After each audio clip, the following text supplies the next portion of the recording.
Oyentes de Radio María, un día más, con la gracia del Señor, proseguimos el comentario del Catecismo de nuestra Madre la Iglesia. Y dentro del comentario del apartado sobre las ofensas a la verdad, en la explicación del octavo mandamiento en la que nos encontramos, dedicamos un programa más, llevan unos cuantos, a partir del punto 2485. Continuamos hablando, por lo tanto, sobre las ofensas a la verdad, sobre la mentira. Punto, repito, 2485. Dice: la mentira es condenable por su misma naturaleza. Es una profanación de la palabra cuyo objeto es comunicar a otros la verdad conocida. La intención deliberada de inducir al prójimo a error mediante palabras contrarias a la verdad constituye una falta contra la justicia y la caridad. La culpabilidad es mayor cuando la intención de engañar corre el riesgo de tener consecuencias funestas para los que son desviados de la verdad. Bien, entramos en el comentario. Algunas cosas que dice este punto ya las hemos un poco comentado en puntos anteriores. Voy un poco a lo más específico de este punto. El 2485 insiste en que la mentira es condenable por su misma naturaleza y nos remite a un punto anterior para explicar esto mejor. Nos remite al punto 1756, donde se decía, ahí se hablaba, en aquel momento eran las fuentes de la moralidad, la distinción entre actos buenos y actos malos. Allí el contexto de lo que voy a leer ahora es que la moralidad de los actos humanos depende de tres cosas: de lo que hago del objeto elegido, si es bueno o es malo en sí mismo; segundo, de qué fin se busca, qué intención se tiene; y tercero, de las circunstancias. Es decir, la moralidad de un acto tiene que ser juzgada desde tres puntos de vista: lo que en sí mismo es la cosa, si el objeto elegido; por el fin que persigo, qué intención tengo; y por las circunstancias. Bueno, pues desde ese punto de vista se insistía que es erróneo juzgar que la moralidad de los actos solamente hay que hacerla considerando la intención que los inspira, o las circunstancias, que si el ambiente, la presión social, la coacción. Sería un error pensar que, vamos a ver, yo para juzgar una cosa tengo que juzgarla exclusivamente desde las circunstancias, ¿no?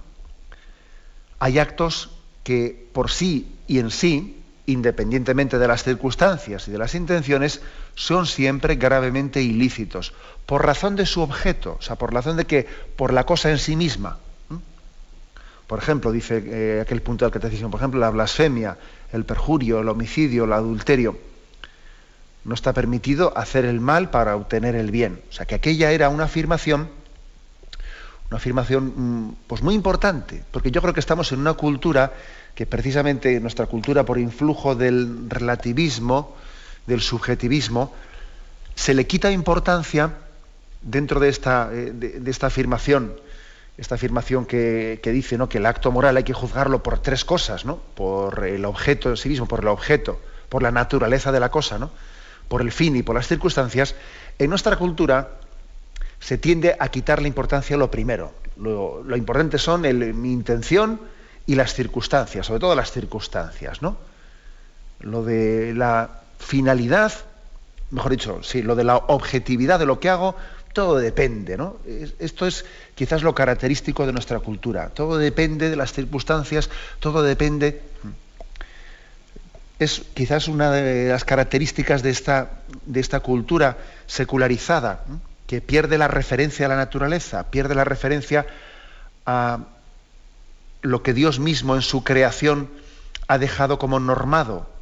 Hay una norma que Dios mismo ha dejado inscrita, ¿no?, en su voluntad creadora. Eso es lo que más fácilmente se olvida en nuestra cultura relativista. Entonces hay que estar ojo a esta tendencia, ¿no?, ojo a ella. Y de hecho el magisterio de la Iglesia, pues más de una vez ha hablado y ha llamado la atención sobre desviaciones teológicas en este sentido. Y uno de los males a los que el magisterio de la Iglesia ha tenido que hacer frente, pues ha sido el entender, el intentar explicar la moral, pues únicamente desde una moral de intenciones, desde una moral de actitudes, etcétera, etcétera, ¿no? De hecho, ahora que he dicho la palabra moral de actitudes, pues no recuerdo exactamente, yo creo que fue en torno al año 2000 o 2001, pues la Sagrada o la Congregación para la Doctrina de la Fe sacó también una nota importante en aquel momento de notificación sobre los escritos de un moralista que tiene publicados pues unos manuales de moral con el título de Moral de Actitudes. Y además, bueno, pues muy difundido, etcétera. Bueno, y además, bueno, no lo digo porque es alguna nota pública de la Iglesia, por lo tanto no me importa decirlo explícitamente, ¿no? Se trataba de una notificación de la Santa Sede sobre los escritos de un moralista español, Marciano Vidal, que tenía él publicado estos manuales sobre moral de actitudes. Bueno, y entonces la Santa Sede dijo, bueno, ojo, que aquí hay incorrecciones serias y graves, porque no se puede intentar explicar la moralidad, el conjunto de la moralidad, pues poniendo un énfasis desequilibrado, unilateral, en las actitudes, en las circunstancias, en las intenciones, ¿no? Es decir, Jesucristo no solamente es un horizonte de comprensión a partir del cual después el hombre tendrá que elegir, no, sino que Jesucristo es mucho más que un horizonte de comprensión. Jesucristo y la revelación también nos da contenidos concretos, ¿no? Para entender lo que es moralmente bueno y lo que es moralmente malo. Entonces, claro, cuando uno parte de esta concepción de la moral, de que lo importante son las actitudes o discernimiento de las circunstancias, pues puede llegar a errores graves, ¿no? Pues también como llegaba este autor y en esa nota se recogía, pues por ejemplo, la moralidad de la anticoncepción, dependiendo de no sé qué circunstancias, pero vamos, que no cabe decir que la anticoncepción sea intrínsecamente mala. Claro, dependerá de las actitudes interiores y de las circunstancias. Pues no, esa no es la moral católica, ¿eh? O por ejemplo, la moralidad de la masturbación dependerá de la situación interior. No, una cosa es que después haya circunstancias que aminoren o agraven un acto moral, pero en sí, moralmente, intrínsecamente hablando, pues la masturbación siempre será contraria al orden natural. Lo mismo decimos aquí del tema de la mentira. Traigo esta referencia que he hecho sobre el tema de la moral fundamental bien entendida, porque la moral fundamental tiene que estar bien establecida en los 3 puntos, y hay que sumar los 3 sin restar ninguno de los 3. La moralidad de un acto hay que medirla primero por el objeto, por el fin y por las circunstancias, las 3 cosas, ¿no? Y para que un acto moral sea bueno, tienen que ser buenos los 3. No vale ser mayoría, 2 contra 1, no, aquí tienen que ser los 3. Que el objeto sea bueno, que la intención sea buena, ¿no? Y que las circunstancias también sean las prudentes y adecuadas, ¿no? Bueno, pues aquí la afirmación, partiendo de aquí, la afirmación que hacemos es que la mentira siempre será mala, que es una tentación muy grande, decir mentiras para intentar guardar verdades. Es una tentación muy grande en la que no tenemos que caer, que tenemos que desenmascarar. Hay que desenmascarar. Ojo, que también puede ocurrir que alguien diga verdades con intenciones malas, con intención de hacer daño, lo cual también es incorrecto, ¿eh? Repito que para que un acto sea bueno, tienen que ser buenas las 3 cosas: que el objeto sea bueno, es decir, que sea verdad en este caso, que sea verdad y no mentira, que la intención sea buena, sea constructiva, y que la circunstancia sea buena. También puede ocurrir al revés, que alguien diga algo que objetivamente es verdad, pero lo diga con una intención malévola.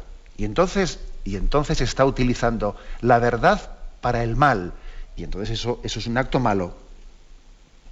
O también puede ocurrir pues, que alguien diga una verdad, la diga con buena intención, pero en unas circunstancias imprudentes totalmente, que entonces tampoco será bueno, ¿eh? Las 3 cosas tienen que ser buenas.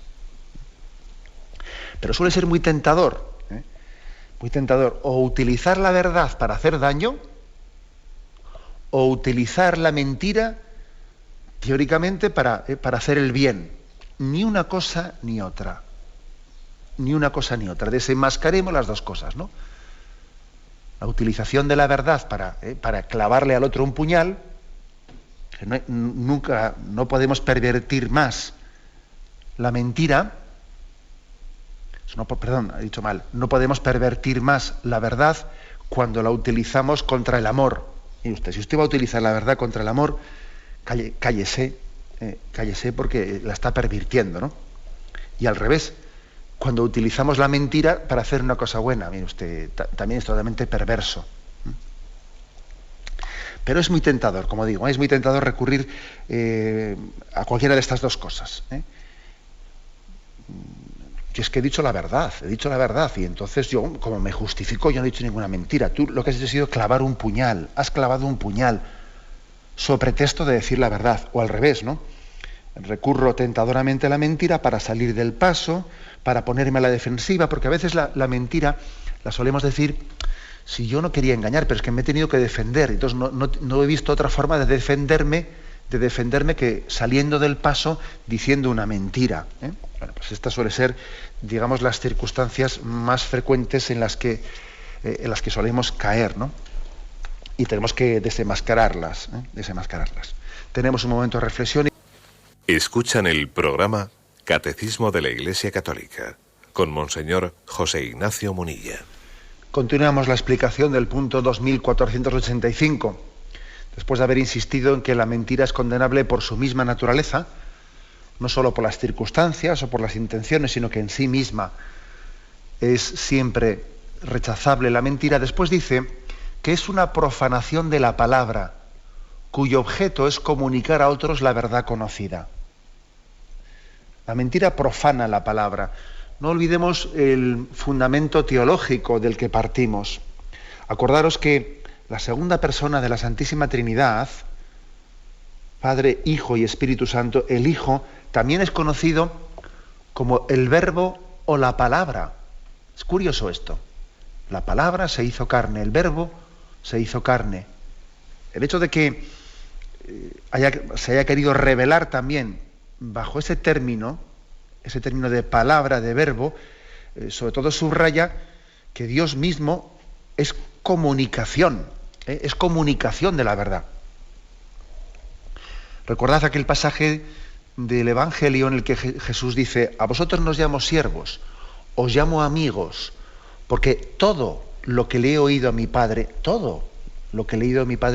os lo he contado a vosotros. Es decir, cuanto mi Padre me ha puesto en las manos para ser revelado, yo no me he quedado nada, lo he comunicado. Por eso soy palabra, por eso soy verbo de comunicación.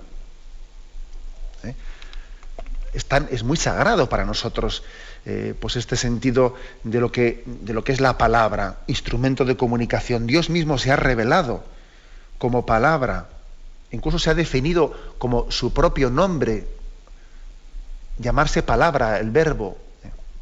Fijaros, al mismo nivel que también llamarle el Hijo, la palabra, el verbo. El amor de Dios, fijaros, se ha revelado en la Sagrada Escritura, eso me lo habéis escuchado más de una vez en este programa, pues principalmente bajo tres imágenes: el amor paterno-filial, el amor de amistad y el amor esponsal. Y cada una de estas tres imágenes se le pueden atribuir especialmente a una de las tres personas de la Santísima Trinidad, aunque las tres se pueden atribuir a cada una de ellas, por supuesto, ¿no? Las tres a las tres, pero se adecúan especialmente ese amor paterno, el amor paternal, especialmente se atribuye a la primera persona de la Santísima Trinidad, claro. El amor de amistad, especialmente se le atribuye a la segunda persona, a Jesucristo, que ha venido, ha tomado nuestra carne y se ha hecho amigo del hombre, se ha hecho amigo. Y el amor esponsal, especialmente se lo atribuimos al Espíritu Santo, que nos da la esponsalidad con la Iglesia, etcétera, ¿no? Bueno, es una manera de atribuirlo, ¿no? El amor paterno especialmente al Padre, el de amistad a Jesucristo y el esponsal especialmente al Espíritu Santo. Ahora nos centramos sobre todo en el segundo, en el de amistad. Jesucristo, si le llamamos la segunda persona de la Santísima Trinidad la palabra, es porque lo propio del amigo es comunicarse. Y acordaros el sufrimiento de Jesús por la traición de sus amigos. Y acordaros de ese salmo en el que él muestra el dolor que tiene porque Judas le ha traicionado. Pero eres tú, mi amigo y mi confidente, con el que me unía una amistad. Tú me traicionas, ¿no? O sea, a Jesús le duele especialmente el pecado del amigo, porque de él tenía derecho a esperar una confianza, una verdad, ¿no? Y es durísimo para Jesucristo la traición del amigo, ¿no? Que viola la amistad. Bueno, pues esto nos hace entender por qué dice aquí que la mentira es una profanación de la palabra, porque la palabra es comunicación, la palabra es un reflejo de ese verbo, esa palabra encarnada que es Jesucristo. Dicha esta especie de recordatorio de la fundamentación teológica de por qué tenemos que amar la verdad, damos un paso más y dice este punto: es una profanación de la palabra cuyo objeto es comunicar a otros la verdad. O sea, es decir, es traicionar la palabra, utilizarla para engañar en vez de para comunicar. Es algo que va, como dice este punto del catecismo, contra la justicia y contra la caridad.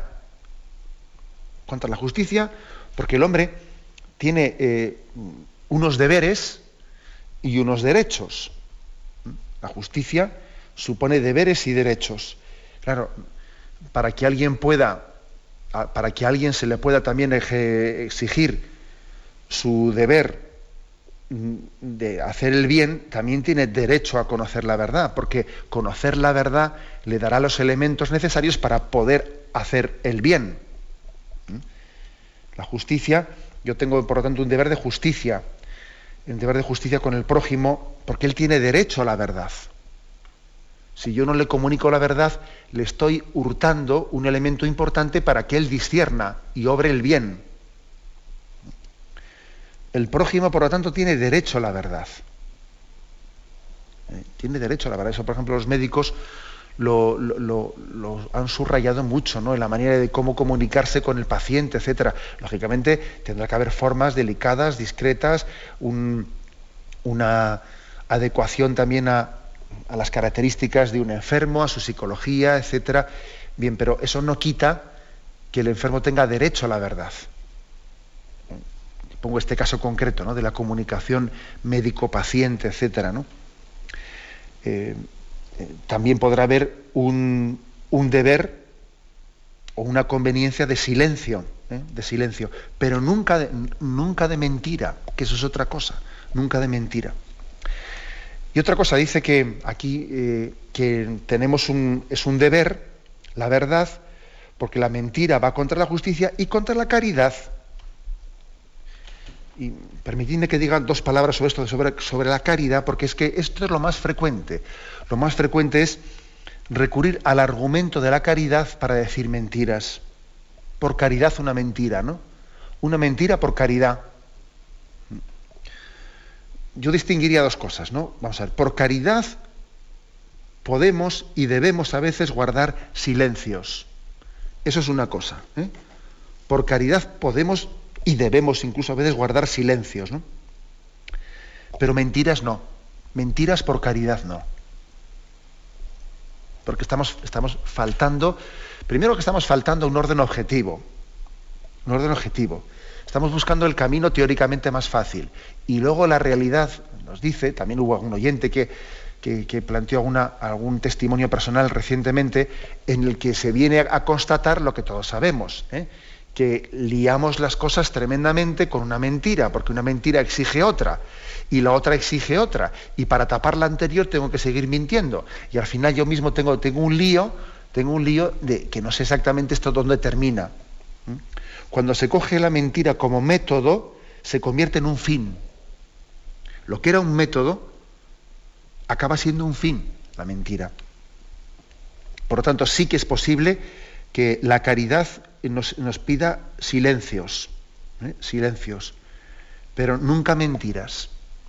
Y también con respecto a los silencios, bueno, también yo lo matizaría, porque a veces a mí me han venido muchas personas consultando temas en los que uno dice, yo es que creo que este tema, pues yo no quisiera decírselo a mi hijo porque mi hijo va a sufrir mucho si yo le digo tal cosa, quiero ocultarle esto, porque además mi hijo ya tiene problemas en su trabajo y tiene problemas de tal, y si yo le digo esto va a tener una preocupación más. Y yo quiero, y recuerdo en alguna ocasión haberle hecho la siguiente pregunta de discernimiento.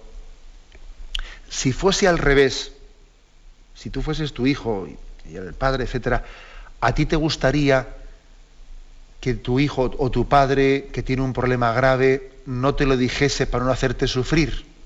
¿Te gustaría eso? O tú dirías, no, es mi padre o es mi hijo y yo quiero que me diga sus problemas. O sea, invierte los papeles, vamos a ver. Invierte los papeles. Y tú ponte en la situación del otro.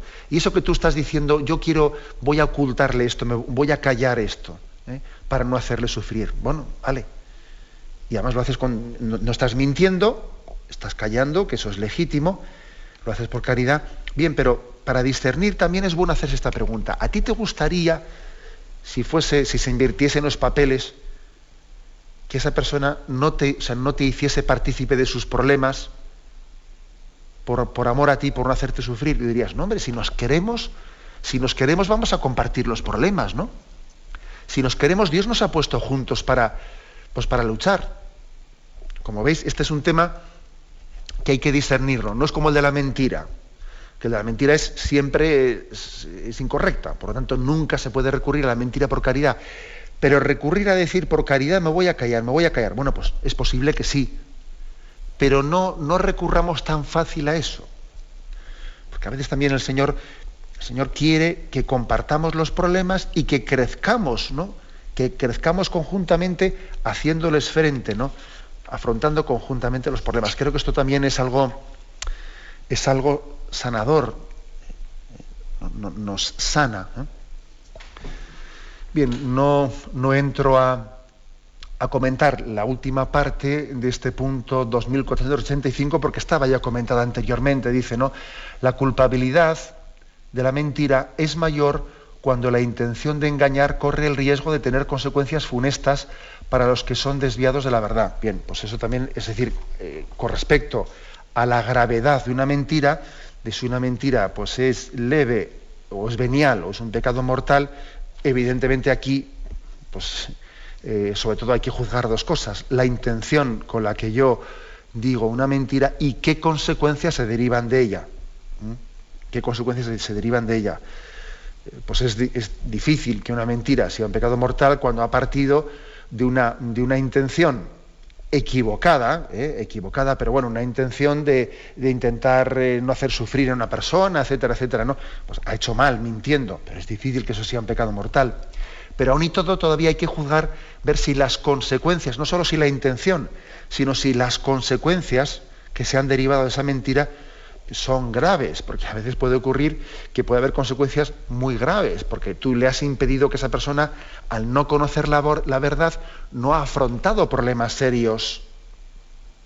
Y tú, por intentar aliviarle, resulta que le has impedido que él coja el toro por los cuernos.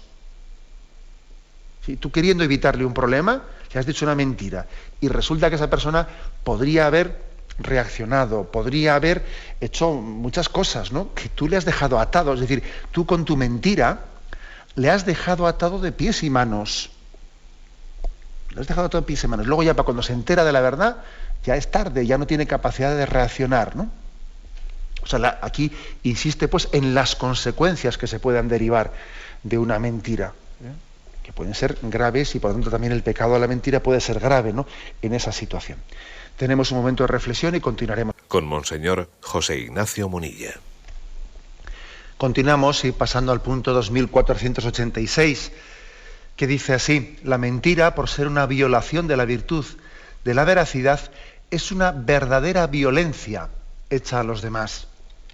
Atenta contra ellos en su capacidad de conocer, que es la condición de todo juicio y de toda decisión. Contiene en germen la división de los espíritus y todos los males que ésta suscita. La mentira es funesta para toda sociedad.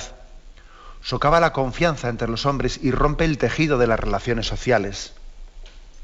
Bueno, pues comentando este punto, que insiste más en la maldad de la mentira para que nos la tomemos en serio, porque bueno, hay que decir que dentro de los pecados al tema de la mentira tradicionalmente le hemos quitado bastante importancia, ¿no?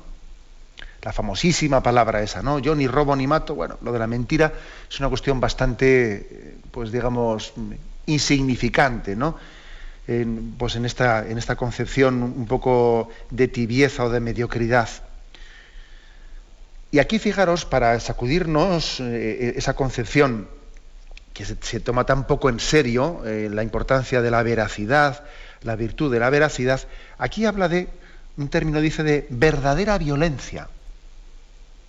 Es una verdadera violencia hecha a los demás. Digo que igual puede parecer, bueno, ¿no es un poco exagerado? ¿No? Aquí utiliza el término violencia, y fijaros que en su día recuerdo que hablamos de que la violencia, por supuesto, no que la agresión siempre es injustificada, ¿no? Pero me recuerdo que cuando el Ejecutivo español, cuando el gobierno español aprobó por ahí en el Congreso de los Diputados, si no me equivoco, se aprobó una modificación de algunos artículos del Código Civil en los que se reconocía a los padres el derecho a corregir razonable y moderadamente, decía, ¿no?, a sus hijos. Textualmente decía razonable y moderadamente. Ahora que lo estoy mirando aquí, veo que eran los artículos 154 y 268. Entonces, bueno, pues pareció que eso le permitía a un padre pues poderle dar un cachete a su hijo, ¿no? Y entonces se decía, esto hay que modificarlo porque tenemos que erradicar siempre la violencia. Y bueno, pues dice uno, vamos a ver, y un padre no tiene la posibilidad a un hijo en un momento determinado de corregirle razonable y moderadamente, tal y como se recogía en el Código Civil. Y entonces, sin embargo, se rectifica eso, ¿no? Se rectifica eso poniendo incluso bajo la posibilidad de que un padre sea perseguido porque le haya dado un cachete a su hijo razonable y moderado, como dice aquí, ¿no? Bien, nos parece, lógicamente nosotros no vamos a entrar en la cuestión pedagógica de qué manera conviene tal y cual, pues porque siempre es evidente que hay que intentar también evitar el recurso fácil al cachete, ¿no? Miren, pero lo que es evidente es que parecía una violación, ¿no?, del derecho del padre el que nos metamos en la intimidad de su hogar y le estemos hasta diciendo que él no puede ni siquiera razonablemente corregir a su hijo, darle un cachete. Vamos a ver, ¿no? Es como una introducción en su pues, intimidad. Y digo que es curioso que seamos tan sensibles, que esta cultura nuestra sea tan sensible, ¿no?, a la violencia física en este sentido, y luego al mismo tiempo nos traguemos un camello con la violencia moral, porque a mí me parece una violencia mucho más grave, pues la violencia moral de no permitirle a un padre o quitarle a él, ¿no?, el derecho de transmitir los valores a su hijo, impedirle que sea él el transmisor último de los conceptos morales, o obligarle, o de alguna manera, sí, estar introduciendo unos conceptos obligatorios en la enseñanza de ese hijo. Esa es una violación, es una violación mucho más grave. Insisto en esto para que nos demos cuenta que la palabra violencia, no únicamente tenemos que referirla pues a la violencia física, sino que existe otro concepto de violencia moral. Y violencia moral es cuando a alguien se le está transmitiendo una mentira, o violencia moral es cuando se le está transmitiendo una ideología de una manera pues incorrecta, ¿no? Pues está el caso de que yo le estoy transmitiendo una ideología a este joven, violando el derecho de sus padres de ser los educadores. Esa violencia moral es muchísimo peor que una violencia física. Es muchísimo peor. Por mucho que tenga, que esté amparada en pues en unos conceptos de guante blanco, pero esa violencia moral es mucho peor.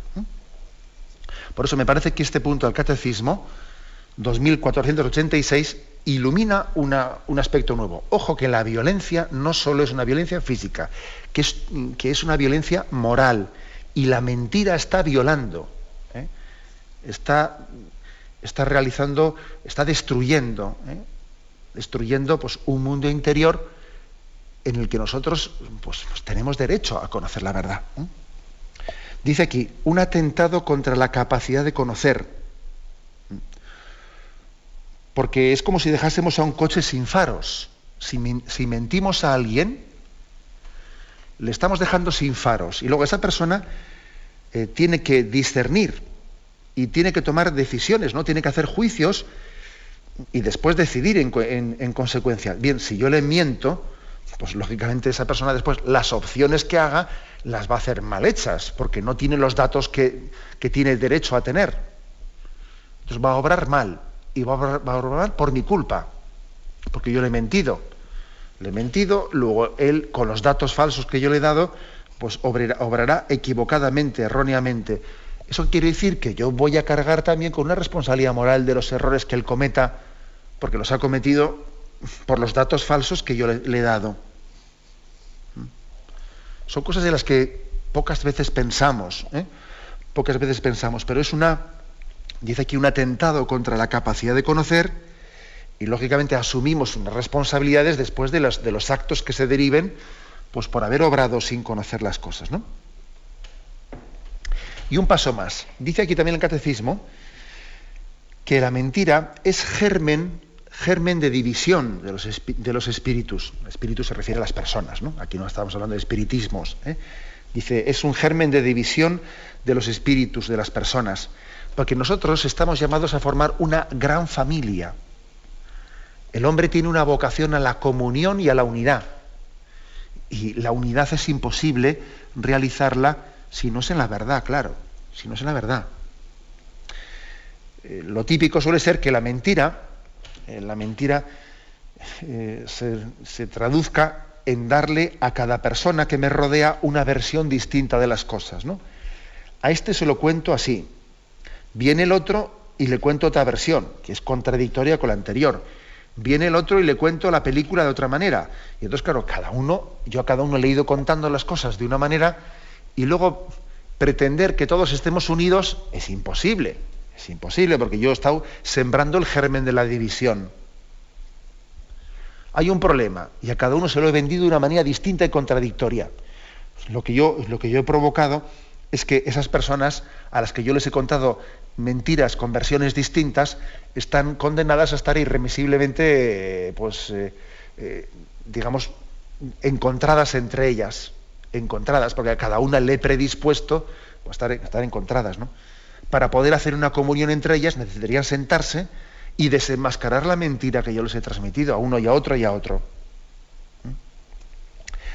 Luego tengamos en cuenta esto, o sea, es decir, que nuestras divisiones no suelen ser únicamente porque partimos de intereses distintos, sino también porque además a veces partimos de mentiras. Partimos de mentiras. Entonces, ¿cómo nos vamos a encontrar? ¿Cómo vamos a tener unidad y comunión entre nosotros cuando partimos de mentiras? Partimos de mentiras.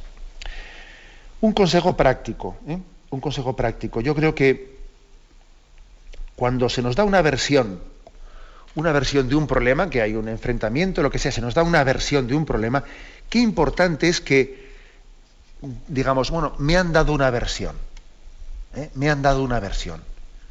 No digas, yo conozco ya el problema. Un momento, te han dado una versión del problema. Vete despacio.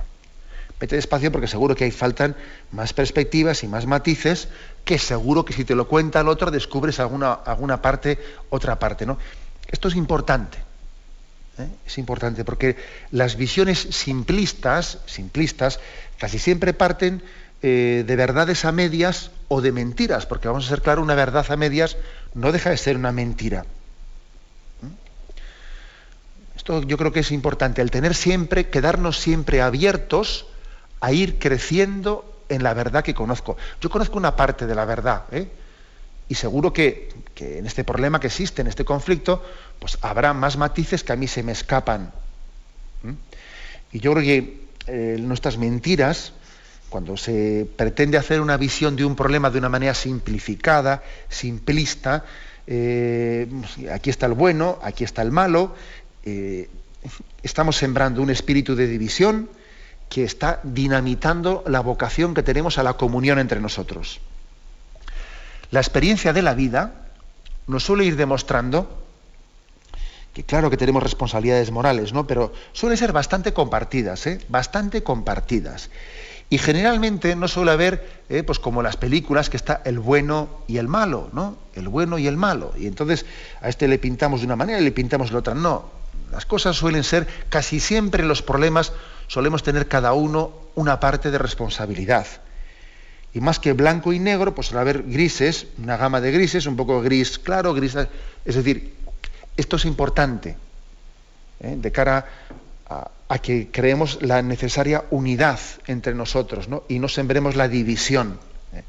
Es frecuente, ¿no?, que en los problemas se transmitan versiones simplificadas, deformadoras de la realidad, etcétera, etcétera. Y por último, ¿no?, este punto 2486 dice: la mentira es funesta para toda sociedad, socava la confianza entre los hombres y rompe el tejido de las relaciones sociales. Bueno, esto es evidente. Es decir, que cuando hay mentiras de por medio, y además nos hemos acostumbrado a que suele haber mentiras de por medio, simplificaciones, caricaturas, etcétera, etcétera, ¿qué es lo que ocurre? Pues que se crea entre nosotros un clima de desconfianza. Todo el mundo es sospechoso. Vete tú a saber. Esta persona que se acerca a mí, bueno, me tengo que poner un poco a la defensiva frente a ella, ¿no? Me tengo que prevenir, porque ya sé yo que seguro que viene a decirme alguna mentira, porque ya me vieron la anterior y luego ya pude comprobar que me contó una milonga y luego tuve que... Bueno, o sea, cuando ya partimos de esto, se está socavando la confianza entre nosotros. Y acordaros del famoso cuento ese, ¿no?, de que viene el lobo, que viene el lobo. Luego resulta que nos estamos poniendo a la defensiva contra una persona, incluso aunque su intención ya no fuese mentirosa, ¿no? Pero nos resulta sospechoso todo el mundo. Y a veces tenemos que decir que solemos asumir esto como: mira, hijo mío, no te fíes de nadie. Entonces le decimos eso a un hijo con una facilidad tremenda: mira, hijo mío, no te fíes de nadie en este mundo. Y transmitimos una desconfianza que no es buena. Claro, uno dice: sí, pero es que esa desconfianza se la transmito para que no se lleve muchos palos en la vida. Sí, claro, pero parece que estamos dando por supuesto, que no hay más remedio que fundar una sociedad en la que, fruto de la mentira, se ha socavado la confianza entre los hombres. Tenemos que vencer eso, ¿no? No hay, o sea, la única posibilidad de vencer eso es romper la espiral. Romper la espiral de decir: no, yo voy a dar un voto de confianza. Es que no hay más remedio. Si no se da un voto de confianza, es imposible tener un amigo, es imposible hacer nada en común, es imposible construir. Hay que dar un voto de confianza. ¿Qué es un riesgo? Claro que es un riesgo, pero yo creo que, como he dicho antes, cuando doy un voto de confianza, también lo hago comunicando a esa persona que no vamos a hacer una visión simplista de las cosas, que seguro que los problemas nosotros los conocemos en parte, vamos a irlos poco a poco conociendo. Cuando te doy un voto de confianza, no quiere decir que como te da un voto de confianza, pues claro, tú si me cuentas una historia de un problema y el otro es el malo y yo soy el bueno, y dices: bueno, momento, te doy un voto de confianza, pero tú también sé humilde para reconocer que conoces una pequeña parte de los problemas. No te pongas a hacer una caricatura como que tú aquí eres una víctima y todos los demás son malos. No caiga, o sea, no hagas eso.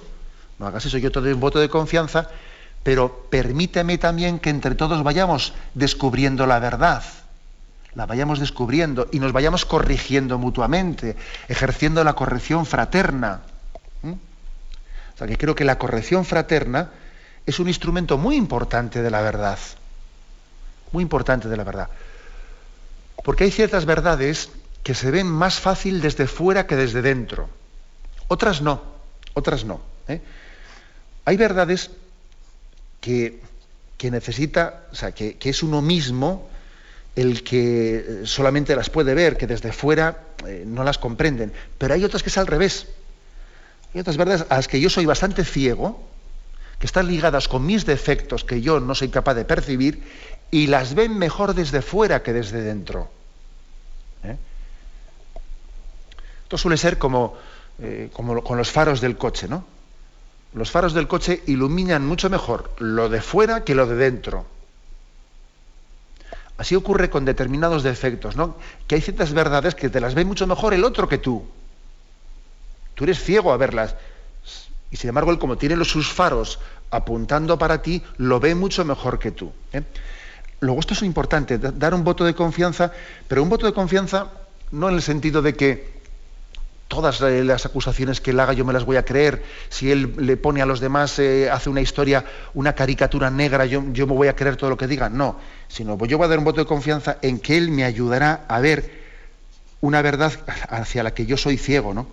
Y yo también le ayudaré con mi corrección fraterna, le ayudaré a ver ciertas verdades que él no se da cuenta de ellas.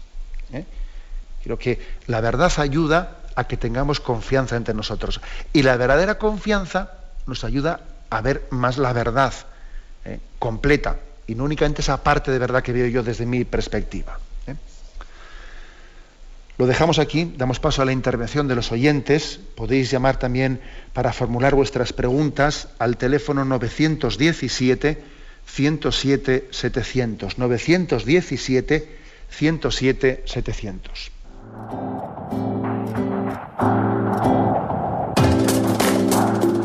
Estos voluntarios que dan su tiempo generosamente en el día a día. Un cordial saludo a todos los oyentes de Radio María. Un día más, con la gracia del Señor, proseguimos el comentario del Catecismo de nuestra Madre la Iglesia.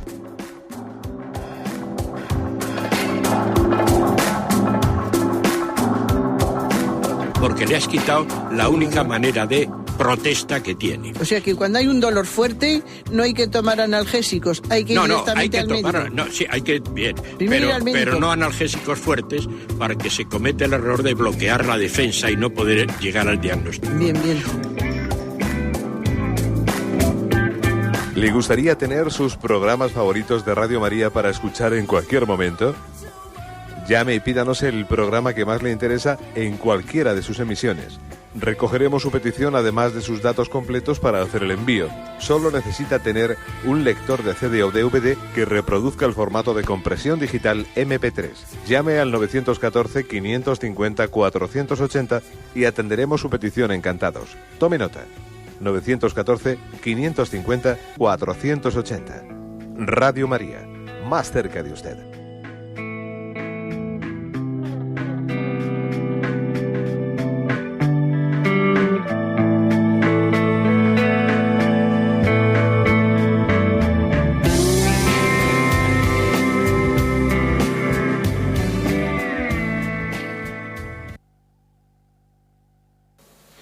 Escuchan el programa Catecismo de la Iglesia Católica con Monseñor José Ignacio Munilla. Sí, buenos días, ¿con quién hablamos? Hola, buenos días. Buenos días, adelante, le escuchamos. Bueno, mire, yo le quería preguntar cómo tienes que actuar, porque, por ejemplo, a lo mejor tu madre te dice, si te pregunta tu padre sobre esto, no le digas nada porque me puede hacer daño. O también pasa en mi familia que a lo mejor me dice mi madre, si te pregunta tu hermana sobre esto, no la digas nada, por lo que sea también. Entonces yo me veo en el medio muchas veces y no sé cómo actuar. Mi intención es no mentir, desde luego, y mi intención es corregir a la persona. A lo mejor no sé corregir, claro. Y entonces yo no sé cómo actuar en esos momentos. Yo lo que suelo hacer muchas veces es a lo mejor callar o decir a la persona que no se preocupe y me callo lo que sea, pero ¿cuál es mejor? Le escucho por radio, muchas gracias. Bien, gracias a usted. Bueno, vamos a ver, cuando alguien le dice a otro, si te pregunta a esta persona por esto, no le digas nada. Vamos a ver, yo creo que hay que hacer un discernimiento de si tiene derecho a saberlo o no. Es posible que tenga derecho a saberlo y que el ocultárselo le pueda hacer un mal, porque si lo conociese lo podía afrontar, podría intentar, etcétera, ¿no? Yo creo que también hay que hacer un discernimiento. Yo creo que también solemos tener a veces un cariño equivocado, que es el cariño que intenta evitar disgustos. Bien, bueno, evitar disgustos, A veces pues sí que puede ser conveniente o necesario, ¿no? Pero no lo demos siempre por supuesto, ¿eh? Porque yo, como he dicho antes, creo que también el Señor nos da una capacidad de crecer ante los problemas, ¿eh? De crecer ante ellos, de madurar, de afrontarlos, ¿no? Por lo tanto, yo diría, haría este matiz. No le digas nada a esta persona. Bien, lo que no deberá hacer nunca es mentir, ¿eh? Eso está claro, ¿no? Mentir no debo hacer nunca. Ahora, guardar un silencio, depende, ¿eh? Si yo entiendo que esa persona, en el fondo, tiene derecho a conocer la verdad y yo hago mal si se la estoy ocultando, ¿eh? Aunque esté igual revelando una fuente, ¿eh? Pero claro, hombre, es decir, si esta fuente a mí me ha dicho no se lo digas a nadie, pero es que esa otra persona tiene derecho a conocer esa verdad, y negársela es negarle un bien debido, ¿eh? Entonces eso hay que medirlo mucho. Por otra parte, cuando alguien le viene diciendo a uno, te voy a decir una cosa pero no se la digas a nadie, oye mira, perdona, si no se la tengo que decir a nadie, me la tienes que decir tú a mí y luego pedirme que guarde secreto. Esto también es otra cosa frecuente. Igual hay que pararle los pies a alguien que me viene diciendo esto. Te voy a decir algo, pero no se lo digas a nadie. ¿Por qué me lo dices a mí si no hay que decírselo a nadie? Si me lo dices a mí, será porque conviene decirlo. Luego vamos a ver si conviene decírselo a los demás, ¿no? No hay que entrar, yo creo que en ese juego muy frecuente, no lo digo por lo que le ha dicho el oyente, ¿no? Sino lo digo un poco generalizando más el tema, ¿eh? En ese asunto de que te lo digo a ti, pero no se lo digas a nadie. Vamos a ver, ¿eh? Adelante, vamos a un siguiente oyente. Buenos días. Buenos días, padre. Buenos días, sí, le escuchamos. Yo quería pedirle un consejo a este respecto y en gran parte usted ya me ha ido contestando en la respuesta anterior. Se supone que yo vivo con una hermana. La familia creen que vive conmigo, pero ella se ha comprado un piso y me ha dicho que no le diga a la familia que tiene un piso, pues son unos pesados, porque además abusan, porque no sé qué cuánto. Y claro, ellos no tienen derecho sobre eso porque ella se lo ha comprado con su dinero y dice que tiene derecho a su intimidad. Entonces me dice que no se lo diga a la familia. Yo me cuesta mucho eso, pues me cuesta mucho no decir la verdad, pero en fin, quería ver las circunstancias y todo esto, padre. Bueno, la verdad es que yo creo que una cosa que le diría a su hermana es decirle, oye, hermana mía, que, de acuerdo, tú tendrás derecho a comprarte un piso, etcétera, y se lo dirás o no se lo dirás, pero tú entiéndeme que un secreto como ese, ante toda la familia, de que yo tengo un piso, será muy difícil guardarlo sin tener que llegar a... Porque claro, la vida es larga, y hay una situación, y ¿dónde está? Y no sé qué, y es casi imposible el que yo me vea la posibilidad de estar siempre ocultando que el otro está viviendo en su piso, y al final me estás obligando a mentir, o si no a mentir, a guardar unos silencios y hacer unos requiebros que me van a quitar la confianza con la familia. Yo creo que eso, si yo se lo haría ver a la hermana, le diría, oye, mira, es imposible que yo mantenga una relación de confianza con el resto de la familia si cada vez que me llaman yo tengo que estar aquí haciendo un requiebro tremendo. Yo no puedo estar guardando este secreto, porque se puede guardar un mes sin mentir, haciendo un requiebro, pero va a llegar el momento en que digan, pero qué raro está, que cada vez que hablamos con él se queda cortado y dice cosas raras. No, es que ha subido, ha bajado, es que no está aquí. No. Así no se puede vivir. Por otra parte, él será el que dé la cara, y si tiene que decir, es que no me gusta que vengáis a mi piso, pues que lo diga él, pero que no haga cargar a los otros con las consecuencias de su secretismo. Yo creo que eso lo mejor es hablar con la hermana y dejarle eso claro, ¿no? Que no nos puede hacer cargar a los demás con ese secretismo, ¿no? Que ella es la que tiene que dar la cara y explicar a los demás por qué ha comprado el piso y qué tipo de utilización le parece prudente que hagan de él. Damos paso a un siguiente oyente. Buenos días. Sí, buenos días. Sí, buenos días, adelante. Vamos a ver, monseñor, le voy a hacer una pregunta que no tiene nada que ver con el tema de hoy. Vale. Pero que es una pregunta que siempre yo he leído ya 3 veces el Nuevo Testamento y que siempre no he conseguido vislumbrar, y es cuando el Señor le dice, comenta que no hay hombre nacido de mujer mayor que Juan, pero sin embargo el más pequeño del reino de los cielos es mayor que él. ¿Eso cómo hay que interpretarlo? ¿O qué quiere decir el Señor? Yo lo entiendo de la siguiente manera. quiero decir que el mayor de los santos en esta vida no se puede comparar al menor de los santos en el cielo. ¿Por qué? Porque todavía en esta vida, aunque alguien sea muy santo, exceptuando la Virgen María, que tenía plenitud de gracia, pero los demás santos todavía les queda algo por purificar, les queda una purificación definitiva, que bien será en esta vida, en su muerte, en el purgatorio, como sea, pero alguien que está todavía en tránsito, o sea, que todavía está peregrino, todavía, por muy bueno que sea, es un santo en proyecto. En el fondo, la santidad definitiva solamente la tenemos en el cielo, cuando, viendo en la visión de Dios, o para la visión de Dios, nos hemos purificado por una purificación intermedia del purgatorio, o Dios mismo nos ha terminado de purificar sin necesidad de purgatorio, pues en la medida en que hemos asumido el momento de nuestra enfermedad, de nuestra muerte. Por ejemplo, Juan Bautista, sin duda alguna, en el momento de su martirio, cómo vivió la cárcel y cómo vivió el martirio, eso le terminó de santificar.